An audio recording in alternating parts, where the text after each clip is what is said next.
Welcome to the No BS Spiritual Book Club's live streaming interview series, where leading new thought teachers, speakers, and authors share the intimate stories behind the 10 best spiritual books that inspired them the most on their spiritual journey. From well-known classics to hidden gems you might never have heard of, the No BS Spiritual Book Club saves you time and money by sharing reliable recommendations from those who've walked the path before you. The No BS Spiritual Book Club, the only No BS guide to the best spiritual books to inspire your own journey of self-discovery. Here's your host, founder of the No BS Spiritual Book Club, Sandy Sedgbeer. Hello and welcome. If you're looking for proof of life after death, or you want to know more about mediumship, afterlife communication, and what happens and where we go when we die, stay tuned, because joining me today to share the 10 best spiritual books that influenced him the most on his life journey is mediumship investigator, author, and co-founder of the international Helping Parents Heal organization, Mark Ireland. And you can bet he's got more than a few books on the afterlife on his list. Mark Ireland, welcome. Thanks for having me, Sandy. I'm looking forward to our discussion today. So, as the son of the famed psychic medium to the stars, Richard Ireland, death, dying, and mediumship were a normal part of your life growing up. So, of course, we shouldn't be surprised that the 10 best books that had the biggest impact on your life journey, many of them do touch upon the afterlife and what happens when we die. So tell us just a little bit about what it was like growing up with a famous father who was giving all of this wonderful information to the stars of the day. Yeah, I would say there's like different facets of it. One was in the household where dad knew everything that was going on. So what you could get away with was kind of limited. And that was harder on my older brother, who got his efforts for having someone buy him beer when he was underage or drag racing, those things were thwarted. But in public venues, even my dad's own interdenominational church, I would see him demonstrate both psychic phenomena and mediumship to people. It was really phenomenal. I mean, the amount of information he would share that was either directional for someone's life and helpful. And you could just tell, I mean, it was very specific. It wasn't general or anything. And he was hitting the mark. And then he would bring through messages from people who had passed as well. Again, very specific in terms of the relationship between the person who had passed and the person who was receiving the message, maybe things they did together or what the person did for a living or anything that would identify them. And I would just see that and be touched by it. No, and that kind of gave me a confidence in knowing that we're more than just a body and a brain. And then, on the celebrity end of things, he did have a lot of clients who were in celebrity circles. I think most of that was facilitated through initially his meeting with Mae West in 1952 through a Reverend Jack Kelly, who was her personal psychic at the time. And then after Kelly passed away, my dad ran into her again in Los Angeles one time while he was working there. And she reconnected with him, and then he became her personal psychic. And then he was on a lot of TV shows, including Merv Griffin and Dinah Shore, Steve Allen show, which I have a clip from on my website. And then people like Amanda Blake and David Jansen went forward. I got to meet Mae West when I was 19, which was pretty interesting. Got to tour her apartment, which even though it was 1978, it still looked like 1929. Oh, wow. How wonderful. Did your dad have lots of books on the subject?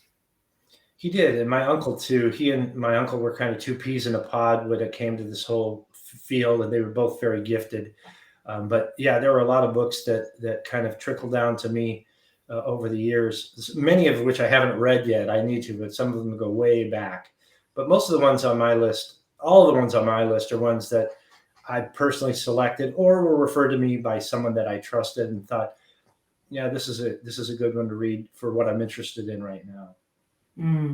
Well, let's start with the first book on your list, and I'm sure these aren't necessarily in chronological order, but the first book on your list is The Field, The Quest for the Secret Force of the Universe by Lynn McTaggart, published in 2003.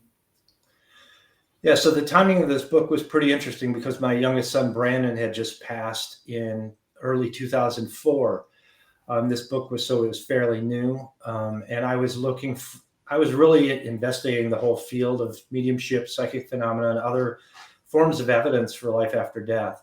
This one was written by a journalist. Lynn McTaggart's a journalist, and I really like the approach. It was very readable for mainstream audience, but it talked a lot about a cross section of all kinds of things in the science field that were going on that were kind of the cutting edge, or what you might call derogatorily fringe science, which I hate that term, but it was talking about findings in quantum physics. It even touched on some of the psychic phenomena tests being done, and including the research for mediumship that was done at the University of Arizona back at that time. So it really, I was highly interested in this whole field at the time, no pun, but it was one that appealed to me and I got a lot out of it. Mm. Book 2 is one that I've never heard of before. The Airmen Who Would Not Die by John Fuller, 1979. So this book is really hard to find. I had a hard time finding it. I found out about it through Tricia Robertson, who was the president of the Scottish Society of Psychical Research. She's still involved in the organization, but they can only serve for so long, a few years or whatever. But she told me it was one of the best books she'd ever read, that, in terms of documenting good cases of mediumship. And this one, ironically, it's about the medium Eileen Garrett, who was really prominent and well-known as being one of the top ones in the world during the 20th century. And what had happened in this particular case, just to summarize it, was that this British airship that was kind of like the Zeppelins that the Germans were using at the time of World War II, but not exactly, because they were dirigibles. They weren't, I guess, as flammable necessarily as the German ones. One had crashed unbeknownst to people, and the only people aware of this at the time was the British military. And Eileen Garrett, during a trance mediumship session, brought through the captain of this vessel with a lot of detailed information that they had crashed and all this kind of technical stuff about the ship and the circumstances that no one would have any way of knowing. And it later was all validated by the British Air Ministry. So it's a great read, and it really was highly researched. I become acquainted with Lisette Coley, who's the granddaughter of Eileen Garrett, and she talked to me really about how that author had gone to their home and through all the archives that were left behind from Eileen Garrett. So it's really a great book, very compelling, hard to find. So the Airmen Who Would Not Die, I mean, what do we know about how, why, etc.? Well, I think that title just speaks to the fact that They dead isn't dead. communicate. They went on and they were able to convey this information through to, I guess, show that they still existed through a means that would have been not thought of by the British Air Ministry. And in fact, I think initially they were probably skeptical and thought, well, this woman's a spy. How did she get this information? But it was all cleared up, and it's highly, I think it's a great, it documents this case very, very well. And it's really all around that case. Book number 3 is The Afterlife Experiments, Breakthrough Scientific Evidence of Life After Death by Gary Schwartz, who also works at the University of Arizona, does a lot of his work there. Yeah, so that book, I can't remember how I found out about it. It was probably because, so my son passed January of 2004, and I was watching a news excerpt, and I may have talked about this when you had me on your other interview, but I was watching a news excerpt 3 weeks later about the studies they were doing at the University of Arizona. And I saw a medium named Alison Dubois, before she became a big deal, undergoing testing with sitters who couldn't see her. She couldn't see them, and they couldn't correspond directly. and then they would debrief afterwards after she'd given a lot of information to find out it was highly accurate. So I thought to myself, wow, that's a cool process. I'd love to be in that lab. And it was like a year later, I actually got in there as a test sitter. But at this point in time, my son had just passed. I had just seen that. So I was aware of the study being done. And then with a book that kind of documented, it was actually around, I think, an HBO special that had been done in like 2002. And what they did was similarly tested all these mediums under controlled conditions, asking them to direct their attention to a specific deceased person, then asking specific questions around that person who had passed, and then calculating, percent accuracy and things like that. So it was really my first exposure to a scientific investigation of mediumship that was measuring how effective it was statistically. And so it was a very helpful book to me at the time, with my son having just passed and wanting to know more about and kind of re-enter the field that my dad had been in. And that's, I think is a great starting point for anyone who doesn't know anything about mediumship or knows minimal amount and is really looking for like, hey, is this stuff real or not? That book will give you some context with tests that were done with some top mediums under controlled conditions. Mm. You said it also contributed to ideas for good protocols with your own medium certification program. That's true. So it did give me some ideas about how to go about that. After my first book, Soul Shift, came out, I was barraged with people asking me for recommendations on mediums. But at the time, I only knew maybe half a dozen. And most of them were well known and they had long wait lists, and some were more expensive than people wanted to pay. So I thought, there must be some other folks with these abilities out there who are undiscovered. So that's when I put together this program and consulting the aforementioned Tricia Robertson, as well as Dr. Emily Williams Kelly of the University of Virginia to kind of formulate my protocols. But in the back of my mind was what I'd read in this book and how those tests were conducted. And this is just something I did as a public service to help people, direct them to vetted resources so they're not, going to get scammed by somebody or go to somebody who thinks they're better than they are. But yeah, it was invaluable in terms of formulating that thinking about how I would go about that. Mm. Book number 4 has a very special place in your heart. Your Psychic Potential, A Guide to Psychic Development by your father, Richard Ireland, posthumously published in 2011. And there's a lovely story of how this book appeared in your life. Yeah, this is pretty crazy. So I just mentioned about having watched that excerpt on the news about the University of Arizona research being done and that the medium was Alison Dubois. Well, the very next day after I saw that, I got a call from a man named Jerry Concert, who was friends with my father. And he said, hey, Mark, I know what you've been through, and I know someone who might be able to help you. Her name's Alison Dubois, and here's a phone number you can call for an appointment. So I thought, okay, this is rather synchronistic. My dad's pulling some strings behind the scenes here. But even then, even though the show Medium hadn't come out on network television yet, she was still very popular because she's very good. So she had a long wait list. So I didn't get to see her till August that same year. 2 weeks before seeing her, however, a man who knew my father handed me a box. And I'm like, what's this? And he goes, open it up. I open it up and it's a manuscript. It's all 8.5 by 11 typed pages, says Your Psychic Potential, A Guide to Psychic Development by Richard Ireland, dated 1973. I'm like, where did you get this? He goes, well, your dad gave it to me for safekeeping before he died because you were out of state at the time. I said, well, that was 12 years ago. Why are you giving this to me now? He goes, I don't know. I just feel like I'm supposed to. So 2 weeks later, I have the reading with Alison, and one of the first things she says to me is, so I think I have your father here. And he showed me a book, but I believe it's his book, but he's handing it to you to take forward. You know what that means? I'm like, yeah, I think I know what that means. So that's how I got the book.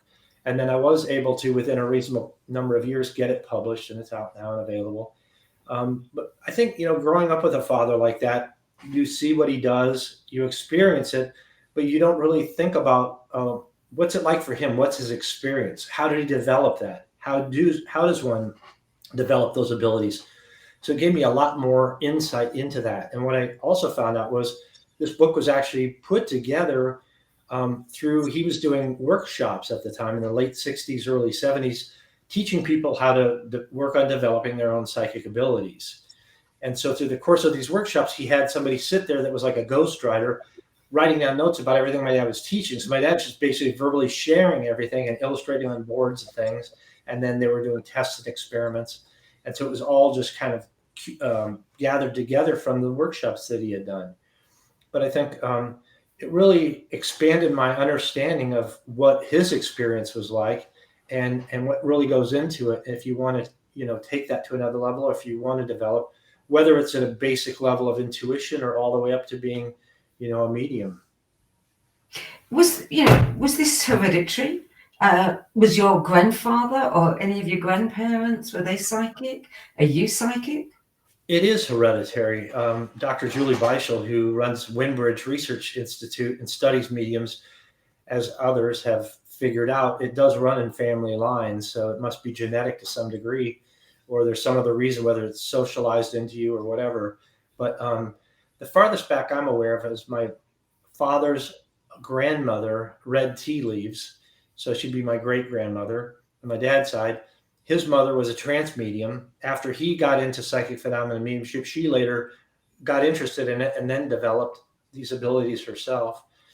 And then my uncle, my father's brother, had it to a very high degree too. I'd say maybe 90% of my dad. And then even on my mom's side, my mother had a little. I'd say her two sisters had it more. And I do have it to some degree. It's just been more kind of spontaneous with me and not really something I've worked on developing or tried to do it as a practice, giving readings to people or whatever. I've done test readings for people just to kind of see where I'm at and see what works and if I have any ability, and was pleasantly surprised. But it's not really been my calling, at least not to this point in time. Well, book number 5 must have the longest title of any book ever published. So bear with me while I go through the entire title.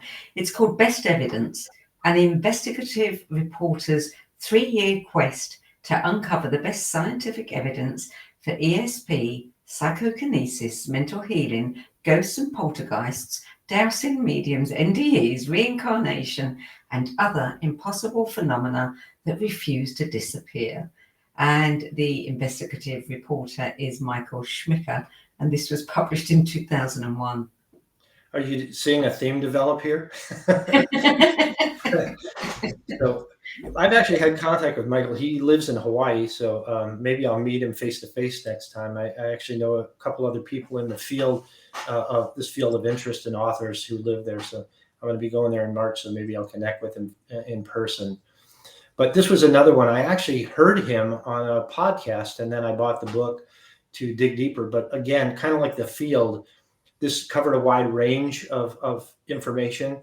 And I found some stories sufficiently compelling. I actually included them and footnoted him, a couple of those, in my latest book, The Persistence of the Soul.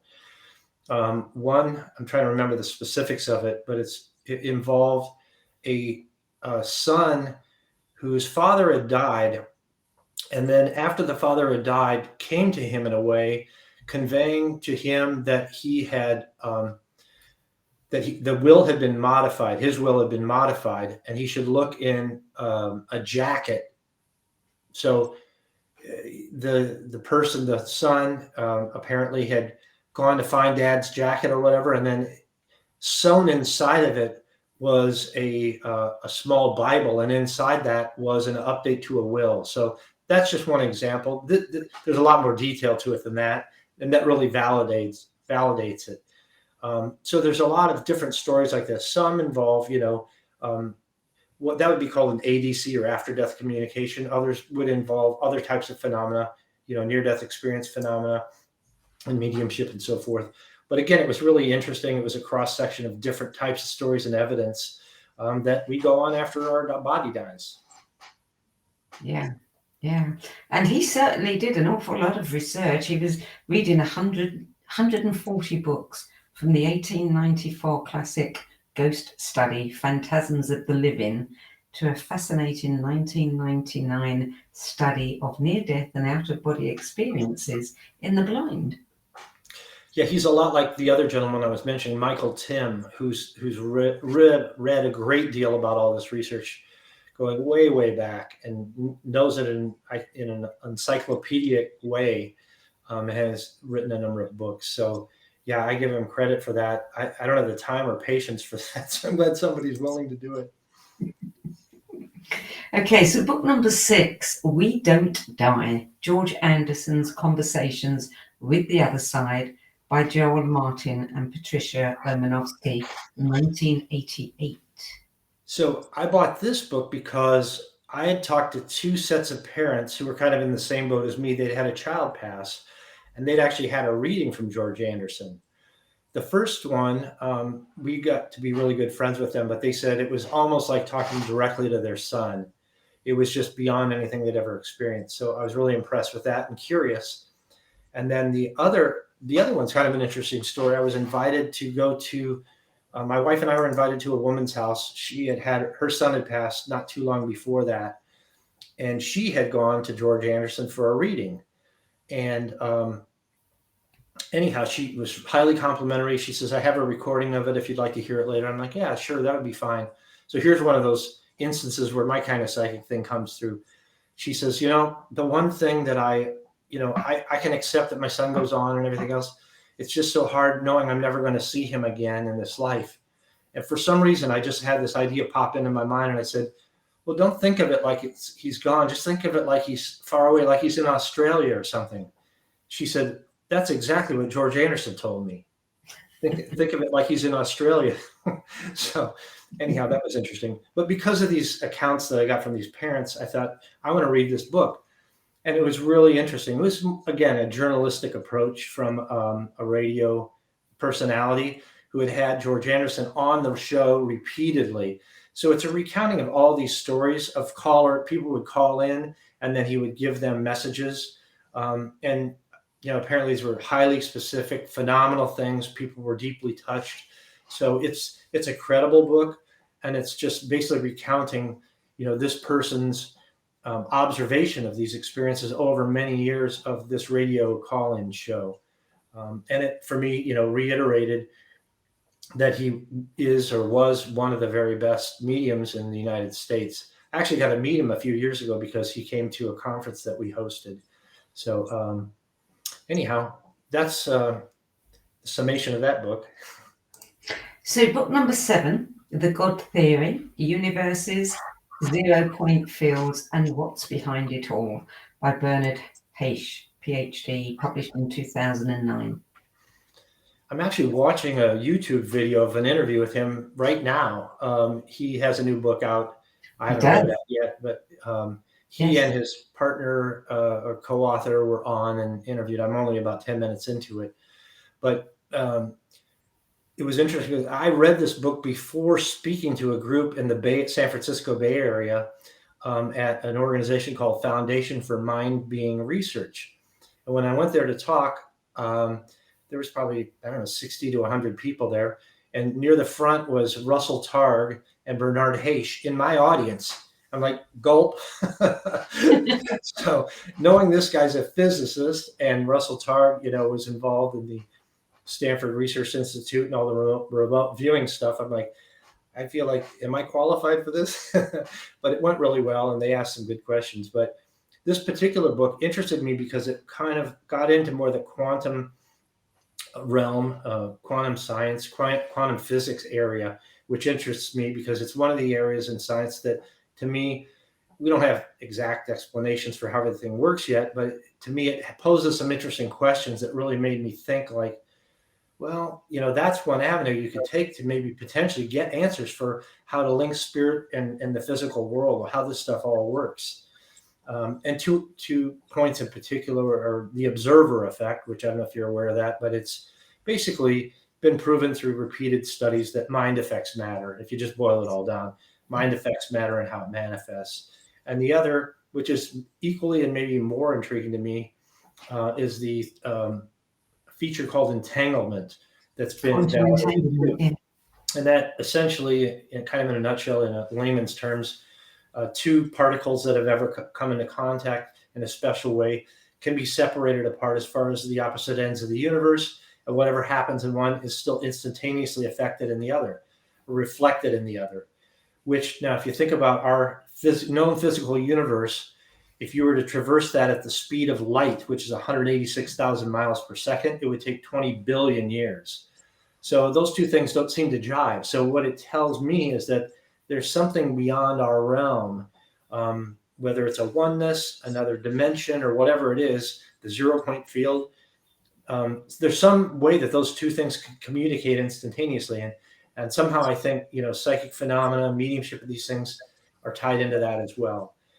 So this book kind of gets into some of those topics, and more or less like, is there a creative force behind everything that was like the initial consciousness? You use the term God.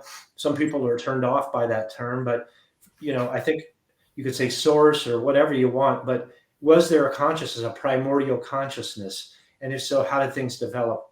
And so that book gets into that kind of discussion, and then the scientific theory that could support something like that. It's not really creationism. I mean, I'm not a creationist, but in terms of how it's viewed today, through, but rather I do think consciousness is primary, and that consciousness existed prior to physical reality.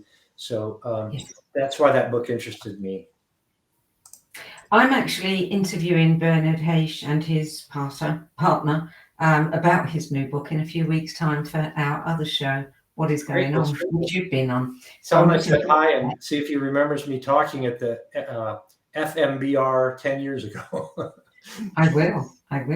We're going to take a short break now. You're listening to a No BS Spiritual Book Club interview and sharing the 10 books that had the biggest influence on his life journey is mediumship investigator, author, and co-founder of the International Helping Parents Heal organization. We'll be back with more from Mark Ireland from his 10 best list, and some revelations from his own books, Soul Shift, Finding Where the Dead Go, and The Persistence of the Soul, Mediums, Spirit Visitations, and Afterlife Communication after this break. Om Times TV. Maya Angelou once said that there is no greater agony than bearing an untold story inside you. I'm Sandy Sedgbeer, and when I'm not hosting Om Times Media's flagship radio show What Is Going On and the No BS Spiritual Book Club, I help people share their untold stories. Books are my life, my joy and my passion, and there is no greater reward than helping aspiring writers get their books out of their heads and into the hands of those who are waiting to read them. If you feel that you have a book in you but don't know where to begin, visit sedgbeer.com, click on the Work With Me tab and find out how my experience helping others tell their stories might be just what you've been looking for. That's sedgbeer.com, sedgbeer.com.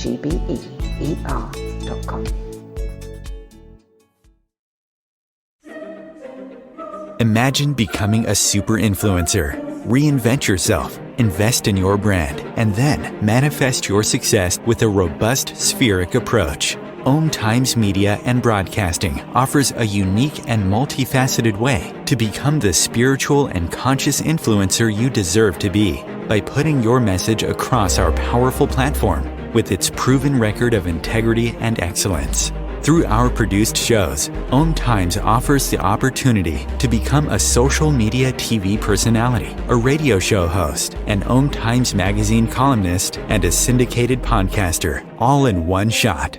By live streaming your show on Om Times TV and broadcasting it across the extensive Om Times radio and TV networks, you become more than a host. You become an ambassador and a force for positive change. Om Times. Open yourself to the possibilities. There are 16 million children struggling with hunger in America. That's 1 in 5 daughters, sons, neighbors, and classmates who don't know where their next meal is coming from. Yet billions of pounds of good food go to waste every year. It's time we do something about it. Feeding America is a nationwide network of food banks that helps provide meals to millions of kids and families in need. Visit feedingamerica.org to help them feed even more. Together, we can solve hunger. Together, we're feeding America. Welcome back. Mark Ireland, book number 8. It is the only fiction book on your list. The Da Vinci Code, Dan Brown, 2003. How did that slip in there? I think I just heard a lot about it from friends and everything. It was like this big wave of interest in this book because, and my friend had grown up Catholic. So I think it was kind of like a smack back in his mind to, some of the things that he'd been brought up thinking and whatever. It challenged some of those things. But I was more interested in it. I think what drew my interest was just this kind of alternative stream of Christianity that existed, because my dad was a minister. He was a spiritualist minister, and then he actually branched off and became a non-denominational because even that was too dogmatic for him. He wanted more freedom to go down a path that he believed in. But he often referenced scripture, especially New Testament verses, mainly the teachings of Jesus, and talked about things like the gifts of the Spirit referenced by the Apostle Paul in 1 Corinthians chapter 12 and things like that, that supported the abilities he had. And it just seemed like the church as it evolved from his perspective and really mine, it was kind of closed off to a lot of these things like, oh, we don't do that. That's in the past, or yeah, there were miracles back then, but that's not happening anymore. Or like, oh, someday after, this, then that'll happen again. But my dad's like, no, that's always existed. Those abilities have always been there and they always will be. And so this alternative form of Christianity, which was squelched, in the 3rd or 4th centuries, called Gnostic Christianity, was tied into Gnosticism, which is a different approach to the whole subject. Rather than focus on the idea of needing, a blood sacrifice for salvation, it was more like the salvation, which I see as advancement or progression or refinement, is through the secret teachings that Jesus shared with his closest disciples. So it made, actually the next book gets into this deeper, but that was kind of the thing that interested me, that there's this alternate Christian sect or way of looking at things that kind of no longer exists because it was pushed down because bureaucracy evolved and desire for control evolved. And so alternate perspectives weren't really tolerated. So I think that's what I got out of it. And then also learning about the Nag Hammadi library, which are all these Gnostic books that were uncovered in Egypt in, I think, 1945 by accident. Somebody going through a cave found these clay jars and brought them out. And actually, their mother burned some of them as kindling for a fire. So we don't even know what was wasted. But they found enough to find a number of these scriptures that were lost to history, really. So that was highly intriguing and interesting to me, too. Almost Indiana Jones kind of stuff. Yeah. Well, book number 9, as you said, is Gnostic Secrets of the Nassenes, the initiatory teachings of the Last Supper by Mark Gaffney, published in 2004. Yeah, so this book kind of took me to that next step. Like, okay, I read this fictional account, but it had a lot of historical accurate data in it. Here's a book really focused on the history. And what it was talking about really was one Gnostic sect called the Nassenes. And they apparently were probably the largest, it sounds like, of the time. And the most that the church was most focused on getting rid of or squelching. So within this, the author shares that the documentation or the writings and the scripture of the Nassenes had been lost to history. However, there was a document called A Refutation of All Heresies that was written by the church leader at the time, I forget his name, bishop.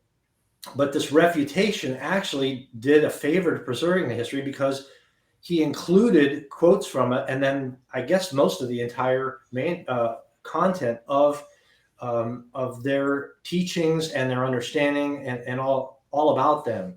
So that's what this book is really based on. It really dives into like the notion, like, could Christianity have taken a different turn, had this other idea about it won out, as opposed to the more orthodox one that won, and history is written by the winners, as we all know. Yeah. So it's too complex to dive into at length here, but it's an interesting book, and it really gives you a different perspective on things. He also makes some assertions too, like he puts pieces together that you may agree with or may not agree with. But even just reading the content of what came from that group back in that time frame and their view of, the idea of your progression, your getting beyond this world is something a little bit different than what mainstream Christianity teaches.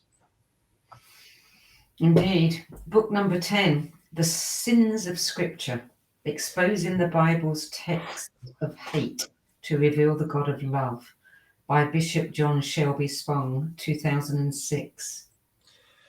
So this book I bought because I had seen Spong I'd heard him on a radio show, and then I saw some YouTubes of him. And I was really intrigued because he was an Episcopal bishop, but he was very progressive in his thinking and was trying to get people to think rationally and not just accept every tenet they've been taught by their pastors or their church leaders. And the main reason I was interested, it was because my father had to put up with this kind of BS coming from fundamentalists his whole life. Like, that's bad, that's evil, don't do that. Well, I'm sorry, it's a God-given gift. He was born that way. And so I wanted to learn more about, where are people coming from? Why are they saying this stuff is not good or that you shouldn't do it or whatever? And really, this book helped me a lot in terms of understanding, how the Old Testament was formulated and the New Testament as well. And for people to take all of that literally is really a stretch, because it developed 66 different books in the Protestant Bible over a wide range of time, and many different authors from different perspectives that were merged together by men who decided what's going to go where. And to look at that all as like the word of God dropped down from heaven seems a stretch to me when you look back. And for example, disparaging comments about mediums primarily are found in the Old Testament books of like Deuteronomy and Leviticus. But those same books will say, if you have a disobedient son, you should take him to a neighboring town to be stoned to death.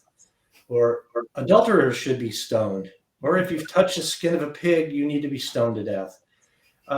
Crazy stuff. So if you just think about it, it's like, does that make any sense to you? Is that a loving God speaking to you?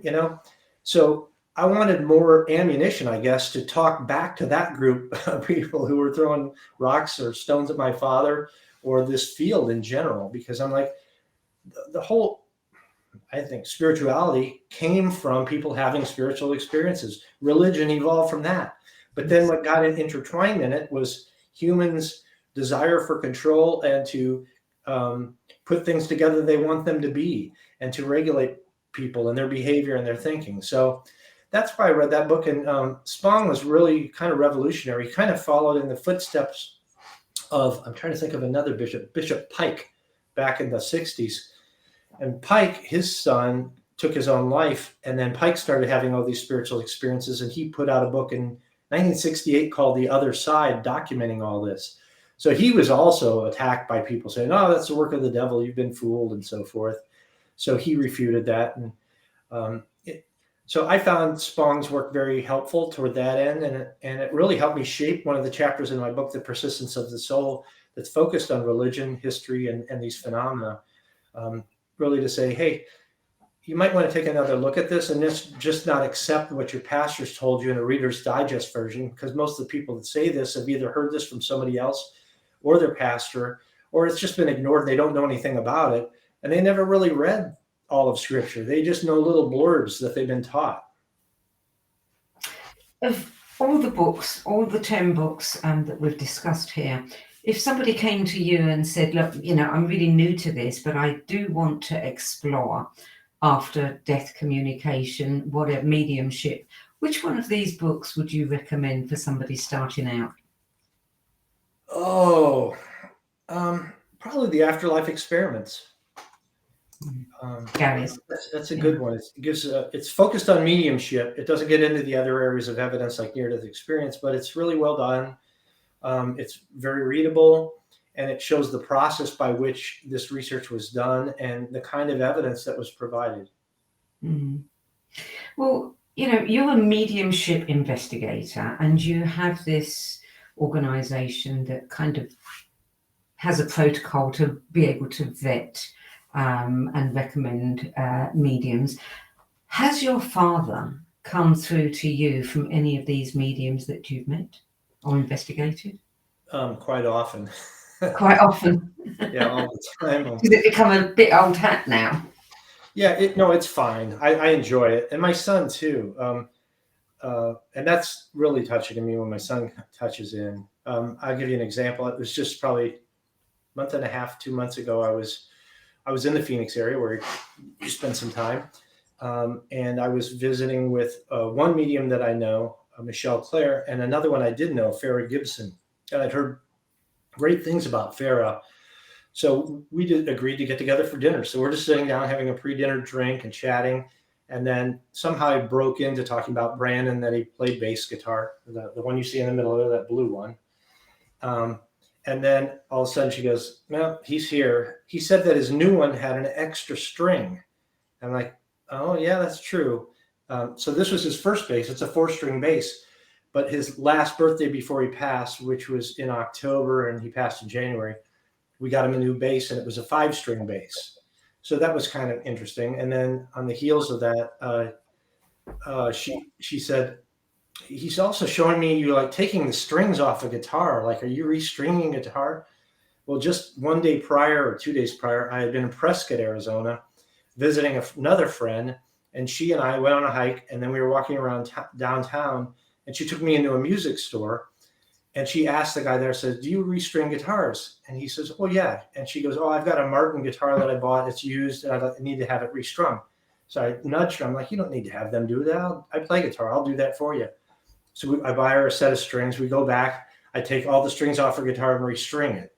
So here's another thing that had just happened. So that's the kind of stuff I get all the time when I'm around these folks. Mm. In your book, Persistence of the Soul, you present detailed accounts and experiments conducted to obtain evidence. You also did an experiment with your dying sister, didn't you? That's correct. So I had read about Harry Houdini and the Houdini Code. I read about this in a book by Alan Spraggett. I think it was called Arthur Ford, the Man Who Talks with the Dead, or something like that. It's an older book. But it was really interesting. It was a good book. And in there, he talks about Harry Houdini before he died, sharing a secret code with his wife. Even though he spent a lot of his life trying to debunk mediums, he obviously had some interest in the possibility of an afterlife. So he left the secret code with his wife. And the code, as I recall it, was Roosevelt Believe. So he said to his wife, "If anyone brings you this phrase after I'm gone, you'll know that I still exist." And so after he died, his wife, put word out that she's seeking this code, and a prominent American medium named Arthur Ford produces it. He gives her Roosevelt Believes, and it made the New York Times, I think, within a day or two. It was a big deal. But then the skeptics came out of the woodwork, as you might expect, trying to debunk it in some way. Some claim that, "Oh, the two of you are in cahoots together. You're just trying to get media attention. So she told you what it was, and you're acting like you got it." Or others said, "Oh, it's been common knowledge for a long time," even though no one else seemed to know it. So I thought about that. And today, if you Google it, it'll say it's never been solved, but it actually has been solved. It's just that they didn't give Ford credit for it when he got it. So I thought, well, how could you change that protocol so that you couldn't allege fraud or even telepathy with a sitter? Because that was another allegation. I think a man named Dunninger said, "Well, psychic phenomena does exist and telepathy exists, but there's no proof that you didn't read her mind to get that phrase."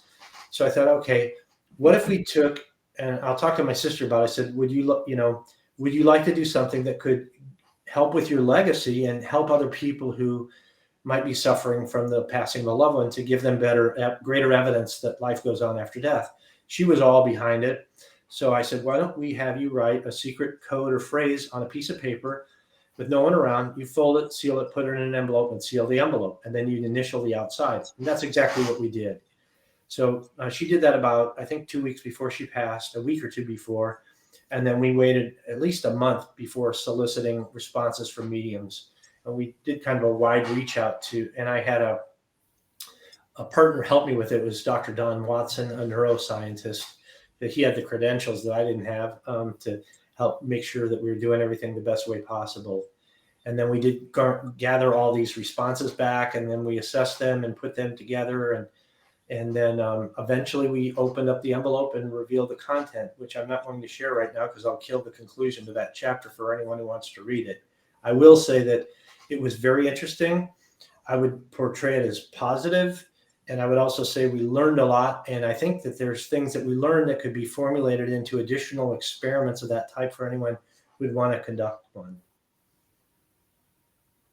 There's a lot of people who never get messages, ever.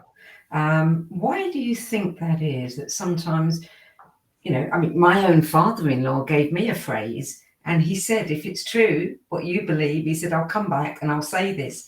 And it's a very unusual phrase. And, I've been to a few mediums over the years. Never, ever, ever has anybody given me that phrase. Why do you think some, spirits don't want to? I don't know that they don't want to. I think there's different reasons for that. And that's one of the things we learn with this too. I think Linda Williamson, who's an English medium that I know, she's now retired, but she's very, very good. And she said, when a lot of people have tried this experiment and it's not always worked, but actually it worked for her once with John Edward, because she read for him and gave him the secret phase that his mother left behind. But she said, you have to consider the way mediums get information. Oftentimes it's a visual image of something. It might be a word or two, and they may not hear that auditorially. Even I've had my own experiences where I've gotten a word or two, but it came in as an idea or a thought, not as a word. So if it's complex and if it's hard to convey, that way, it may be hard for that medium to reiterate. Because if your dad's trying to convey the message through imagery, could he do it? I don't know. You'd have to think about that. Could he do it through imagery? If you have somebody who's clairvoyant and they're relying on imagery in their mind to convey that to you, could that be conveyed that way? Or even if they get a word or two, is that going to be sufficient? I think the answer there is, it's got to take an exceptional medium to do that kind of thing, a really high caliber one. And I know a few who might be able to do that if you wanted to try it. I could talk to you offline about that. But I think that's the main thing. It's like Linda Williamson said, I think what you'd want is to give somebody something that would be easily recognized to them, whether that's a favorite place or some much loved home or whatever, but something that could be conveyed through visual imagery. I think so. That's one of the hurdles, I think. And then having somebody who's a high enough caliber medium to get that, because as I've observed, there's a wide range in ability. Like this Farah is exceptional. Gordon Smith in Scotland is exceptional. But I've met a lot of good mediums who are not at that level too. Yeah. You were a businessman, and it was your son's loss that kind of pushed you in another direction. Do you ever wish that you'd followed your father's path before? Not really. I think I'm just a totally different personality than my father. He was very live for the moment, have fun, live for today. I was very more conservative, cautious, pragmatic, practical. So we were just different people. And I didn't want to be my dad. And even if I did, I didn't think I could be at his level because he was so phenomenal at what he did. But like I said, I have had experiences, and I could see myself helping people that way at some point in time, maybe when I step out of the business world. But I never really had the desire to be him when I was younger. Now, maybe if I'd have been born with a degree of it like he was, where it was just so automatic and so part of me, such a big part of me, it might have been different. But even though I've had it and I know that I can do it in certain situations with, pretty remarkable results, it's not like it's something that's just, it was who he is. You know what I'm saying? I can't say that that's who I am. That was who he was and who he is. So what would you say drives you? You are steeped in this arena now. You've written books, you've started the medium certification program. You help parents heal with your organization, Helping Parents Heal. What is driving you? It's a number of things. I think first off, foremost is the desire to help people in grief who have been through something like I've been through, so that they understand that life goes on so that they aren't suffering, thinking their child was annihilated and doesn't exist anymore, but to recognize that their consciousness does go on. It's also kind of to carry on my dad's legacy and give him credit, because he's kind of been lost to history, even though I think his abilities were well beyond a lot of the people that had bigger names. There's not a lot out there about him. And I think it was an interest for me. It really became a passionate interest, the field, to look back into from my own perspective after my son passed. Because I learned a lot from my dad, but it's not like I studied or read in depth about it. I wanted to know more at a deeper level. I wanted to experience it. I wanted to see how it works. And so I've been able to do all those things. And I've actually done it from a journalistic perspective, which I wouldn't otherwise be able to do. If I said, okay, today I'm a psychic or a medium, I can't really do that the same way. There's a lot of mediums that have written books out there. They're great, but I think mine have more credibility to the average reader because I'm an independent person reporting on something, as opposed to saying, I did this, I did that, here's what they told me, kind of thing. Mm. Tell me a little bit about Helping Parents Heal. I mean, that is a much needed organization. That was actually formed a number of years ago. I was, my first book, Soul Shift, had just come out recently. I was doing a talk, and during a break, a woman approached me, and this was in Scottsdale, Arizona. And she said, hey, I'm actually a medium, and I came here today to meet my like-minded people because I just moved here from Florida. And she says, it's rather interesting that I know your son died on a mountain. There's another woman I just read for whose son died on a mountain. And I said, well, why don't you give her a copy of the book? And here's my contact information in case she wants to reach out. Maybe that'll be helpful to her. So it wasn't a day or two later, I get a call from this woman, Elizabeth Boyson, and she says, Mark, I read your book in one sitting. I loved it. I want to meet you and your wife. So we met, and she told me she'd started this organization on Facebook called Parents United in Loss. Her name was Elizabeth Boyson. And she said, I never had an in-person meeting, but I'm going to have my very first meeting for people here in Scottsdale or Cave Creek next week or in 2 weeks. Would you be my first speaker? I'm saying, sure, I'll do that. So I did that. And then she started having regular meetings. I went sometimes and sometimes I didn't. So fast forward to about a year later, I'm leaving a corporate job. I talked to another one of my medium friends, Tina Powers, in Tucson. And she says, Mark, I think your real passion in life, your real mission is to help other parents who have been through the same thing as you. So maybe you can think about forming an organization to do that. So I got to thinking, well, Elizabeth's already got a blueprint, but you don't need to reinvent the wheel. But she doesn't have a website. She doesn't have a newsletter. And it's only one location. So I called her up and said, hey, would you be interested in blowing this thing out and maybe blueprinting what you do in your meetings and seeing if we could get other affiliate locations around, other locations. And also I'd help you put together a website and a newsletter and maybe change the name to something like Helping Parents Heal. She goes, oh, I love that name. Let's do it. So we forged ahead, and here we are all these years later, more than a decade, and we have 26,000 members worldwide. We have 165 to 175 affiliate chapters. We have a conference every other year. There's one this August, and it's going to have 1,000 people. We are already registered 900, and the registration was only opened about a week ago or a week or two ago. So I'd say that the thing that we really do that's different from any other bereaved parents organization. We allow the open discussion of spiritual experiences and afterlife evidence.